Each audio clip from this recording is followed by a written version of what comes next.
అది రావాలి, రాక తప్పదు. సృష్టి ధర్మం, డబ్బు ఉంది కాబట్టి, అవునా కాదా? సో ఇలాంటి సక్సెస్ వచ్చింది అని అంటే నాదైతే కాదు, నా తెలివితేటలు అయితే కాదు, కంప్లీట్గా ఎంఎస్ఆర్ అసోసియేషన్కి, ఎంఎస్ఆర్ గురువు గారికి అది అంకితం.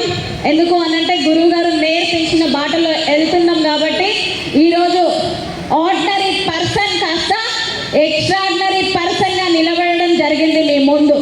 సో అదంతా క్రెడిట్ ఎంఎస్ఆర్ గురువు గారికి. సో ప్రాణం ఉన్నంత వరకు ఎంఎస్ఆర్ అసోసియేషన్కి కట్టుబడి ఉంటాము.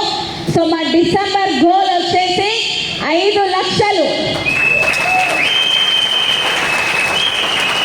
సో చూడండి, ఒక 10,000 రూపాయలకి పని చేసుకునే వ్యక్తి జస్ట్ ఒక గట్టిగా 3 సంవత్సరాలు పట్టుకుంటే జీవితం అనేది ఎక్కడి నుండి ఎక్కడికి ట్రాన్స్ఫార్మ్ అయింది ఒక్కసారి